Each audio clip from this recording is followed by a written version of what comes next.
Hi, my name is Sarah Griffin. I'm a currently practicing dietitian and nutrition support expert, and I'm going to tell you exactly how long you need to study for the CNSC exam. So if you're thinking of taking your CNSC exam for the first time or as a recertification, be aware that the exam has changed pretty significantly in the past few years. It's gotten much harder. So if you look on Reddit, you'll see people that have passed in their first attempt. They study for a few weeks. You really can't get away with that anymore with this exam. If you're studying for a recert and you're currently working in nutrition support and you've been working in nutrition support for the last 5 years, you might be able to get away with a shorter study period. But particularly if this is your first time taking the exam, strongly recommend setting aside several months to study. Does that mean you have to study every day? No, of course not. The time that it takes will definitely vary based on your personal and specifically your work circumstances. So, for example, if you're working full time, 40 hours a week, probably try to study 4 to 5 hours a week for 6 months. So that could be 2 hours on a Saturday and 3 hours on a Sunday. Boom, you're done. You could also study 1 hour per day, Monday through Friday. Try to do that for 6 months. For part-time workers, I would recommend studying 8 to 10 hours a week over a 3-month period. Now, I will say this is probably the most you'll have to study. It really depends on how good of a test taker you are and how good you are at retaining information. If you follow the tips in this video and really maximize your study time and make sure you don't study distracted and use some of my study resources, you can get away with studying for less. In general, I would strongly recommend not rushing your preparation. So if you're thinking, oh my gosh, 6 months, you're only studying 1 hour per day, Monday through Friday for 6 months, or 2 hours on a Saturday or 2 hours on a Sunday, or you can do a 5-hour chunk on the weekend for 6 months. I studied for 6 months for both of my exams, even for my research. So think of quality over quantity. This is a very tough and technical exam. It requires a deep understanding of clinical nutrition. And if you rush through your studying, it can lead to burnout and gaps in your knowledge. It can also help you get exhausted at work really easily if you're studying and working at the same time. It's pretty brain intensive. So I would recommend studying for longer, really figuring out what works for you in terms of studying and using smart study techniques so that you can really learn and retain the material. So I strongly recommend setting aside blocks of time. 1 hour per day, Monday through Friday can work, but generally 2 to 3 hours per study session works for most people. So this is a good block of time, not too much, not too little. It can help you focus, really keep your brain engaged without causing too much fatigue. So I strongly recommend breaking your study time into manageable chunks, not overloading yourself with too much information. You probably know yourself best. So I'm a morning person. My brain works best in the morning. In the evening, I really struggle. So I tend to do most of my studying in the morning. I would get up early, study for an hour or two, and then go to work, or get up early on the weekends and study. Evening studying just does not work for me. If you're more of a night person, perhaps evening studying works really well for you. Where you study also matters just as much as when you study. So try to mix things up. Keep your studying interesting and study in different places. At a coffee shop can work for some people. Really depends on how loud the coffee shop is. If you have noise canceling headphones, that can be helpful. For some people, coffee shops are just way too distracting, but I like to do that at the beginning of my study time. Sometimes at home is helpful if you really have to drill down and focus. If you're trying to take a practice exam or learn something new, strongly recommend doing that in a place that you know is quiet. Studying outside can also be great. Depends on the season, but typically you can get outside in most types of weather. I like walking around and drilling flashcards. You can do flashcards on your phone while you walk around. You can chat with a friend and you can even have somebody pull up flashcards on their phone and ask you verbally the flashcards and kind of drill that way. You can sit in the park and have a picnic and print materials out ahead of time and then go and do paper materials at the park. I actually find, especially if it's a sunny day, that sometimes the laptop screen or your tablet screen is really hard to see in the sun. So I like to print out materials, practice questions, practice exams, handwritten notes. You can even just bring the Aspen core to the park with you and do things on paper at the park because it can be so hard to see your screen on your computer if it's really bright out. And then at work, many of the exam topics for the CNSC are directly applicable to your job. So if you work in nutrition support, this is perfect. I would strongly recommend telling your boss that you are studying for this exam just to make sure that you have permission for that. But typically you can read journal articles, you can even watch relevant nutrition videos that are relevant to your day job while on the clock. So a good way to kind of maximize your study time is to make a list of all the things that are really pertinent to your job. If you work in the adult nutrition support arena, it's probably not super pertinent to look at NICU nutrition support during your day job while you're on the clock. So perhaps that's something that you save for home studying or personal time. But certainly once you're clocked in, you can watch videos about how to unclog a feeding tube, home Medicare, Part B updates, different things like that is super pertinent to your job. So it shouldn't impact your patient care, and you can assure your boss that you will make sure you get all your patients done and all your work done first. And then if you have a 30 minutes or an hour at the end of the day, you can use that for study time. I also recommend when you are on lunch during the day to use your lunch break to review flashcards or run through practice questions. So a lot of us have to clock out for lunch or have to take a lunch, and that's a great time to do some studying as well. Definitely minimize distractions. So this is huge. You can study for 6 months and get nowhere if you're studying distracted. So it's super important to minimize distractions. Silence your phone. Truly put it away. Put it in a drawer. Put it across the room. Turn it off. Silence it. Make sure you're not getting texts or any updates while you're studying. This is going to be like a 1 to 3 hour chunk of time, so you can be phone free for that amount of time. I also recommend taking off your watch. So if you have an Apple Watch or some kind of device that pings or buzzes, that can also disrupt your focus. So take that off. Multitasking actually is kind of a myth. So the vast majority of us can't effectively multitask. Our brains are not designed to work on 2 things at once. So only about 2% of people can do this effectively. If you think you're a person who can multitask, it's actually pretty likely that you're not. So one of the tasks is going to be compromised. And if we are looking at our phone while we're studying, the phone is going to take precedence always. The more interesting, visually stimulating thing is always going to take precedence. So just don't do it. Just try not to multitask, period.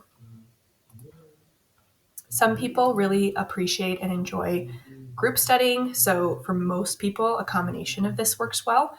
I actually don't recommend group studying for the majority of your study time. I think solo studying is actually most helpful because every person is a little different and everybody's going to have a little different baseline knowledge. But group studying can be really effective towards the end of your study session. So you can get a group together, maybe coworkers or friends in the area. Say we're going to meet every month for 6 months and go through practice questions and flashcards. And then we're going to use the teach back method to teach each other complicated concepts.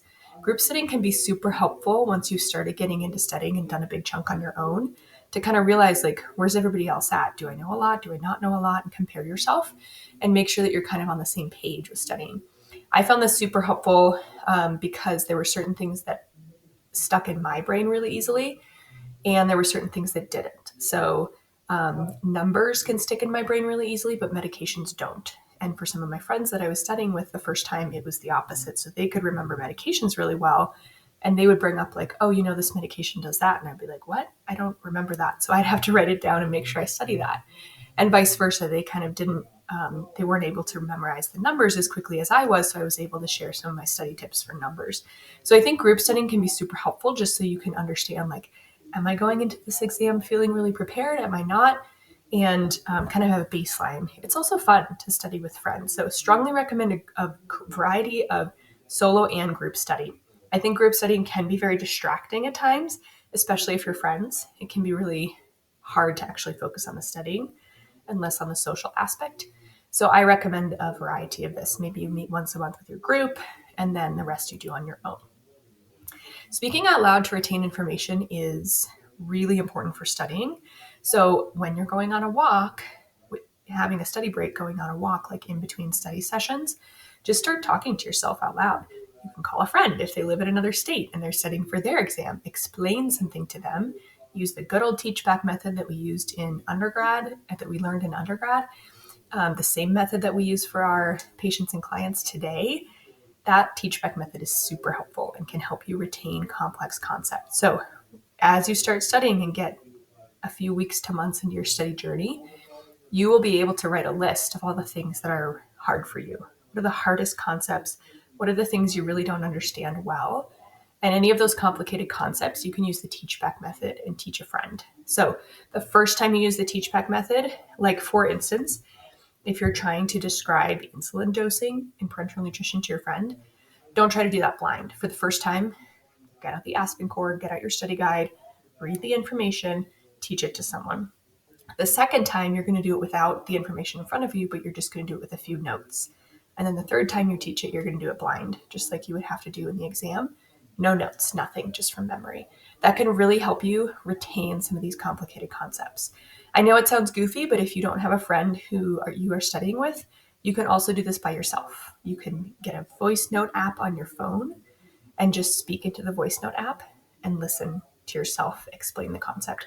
Or you can just grab a friend or partner, somebody who isn't studying for their CNSC and maybe doesn't even know any of the concepts, but you can just use anybody and use this teach back method with them.